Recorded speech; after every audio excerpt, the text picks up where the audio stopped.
Welcome students, आपका मेरे channel science classes by doctor Kumkum Saxena में बहुत स्वागत है। और इस समय आजकल मैं 9th और 10th दोनों पढ़ाती हूँ, लेकिन आज मैं पढ़ा रही हूँ आपको 9th क्लास का चैप्टर, जो कि चैप्टर 7 है एनिमल टिश्यू।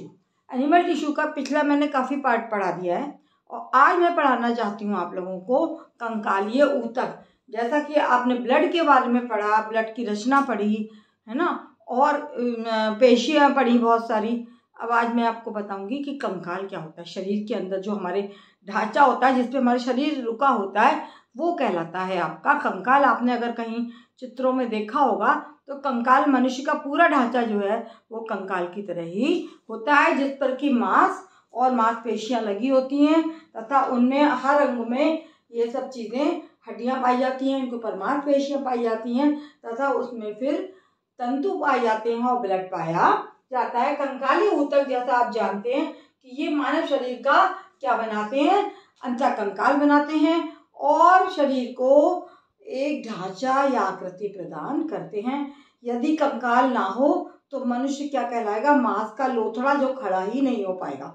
ना उसके हाथ उठेंगे ना पैर उठेंगे और वो मांस का एक लोथड़ा के समान होगा, जिसको वो कुछ भी नहीं कर सकता है, खड़ा नहीं हो पाएगा। ये दो प्रकार का होता है, उपास्थि और अस्थि, है ना।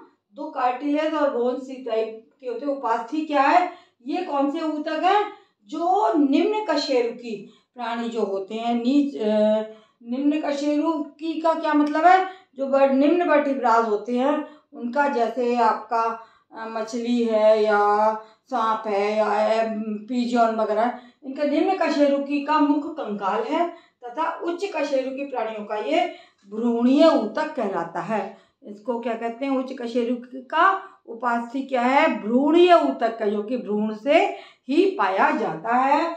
और उपास्थि एक सुदृढ़ आवरण से घिरी होती है, जिसे कि हम पेरिकार्डियम कहते हैं। क्या बोलते हैं हम इसको हम पेरिकार्डियम बोलते हैं। उपास्थि की रचना 3 घटकों से होती है, जो आपको सामने ब्लैक बोर्ड पर दिखाई देती है।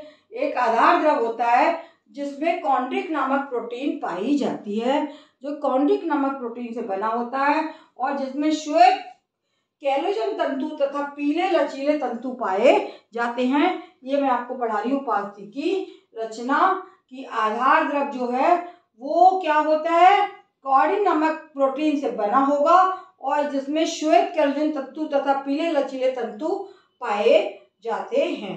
दूसरा है पेरिकार्डियम, जैसा आप देख रहे हैं। पेरिकार्डिया क्या है, जो उपास्थि का आवरण बनाती है, उपास्थि को घेरते हैं, उसको हम बोलते हैं पेरिकार्डियम, है ना। और तीसरा है कॉन्ड्रोसाइट्स कोशिकाएं, जो आधार द्रव में बिखरी हुई पाई जाती हैं। ये हमारी उपास्थि की रचना है। और उपास्थि कई प्रकार की होती हैं। पहला है प्रवासी उपास्थि, दूसरा है श्वेत तंतु में उपस्थिति, तीसरा है लचीली तंतु में उपस्थिति और चौथा है कैल्सिफाइड उपास्थि। तो इस प्रकार से ये आपके उपास्थि के प्रकार हो गए। अब एक एक के बारे में आपको आगे अभी उनका बताऊंगी कि कहाँ पाए जाते हैं और कैसे पाए जाते हैं। मेरे चैनल को बच्चों सब्सक्राइब करना ना भूलें। और ये आपको एक distance education free online classes हैं मेरे, जिसके लिए आपको कुछ नहीं देना है, केवल आपको लाइक करना है, अपने दोस्तों को शेयर करना है और मेरे चैनल को देखते रहना है। एक एक चीज़ आपको मैं पीछे सब पढ़ा चुकी हूँ और आगे भी जो चैप्टर आपके बचे हैं वो पढ़ाया जाएगा। और उसके बाद में जो आपके पीछे प्रश्नावली वगैरह है वो भी मैं आपको बताऊंगी, जितने न्यूमेरिकल्स हैं वो भी आपको बताए जाएंगे। मेरा चैनल देखने के लिए धन्यवाद।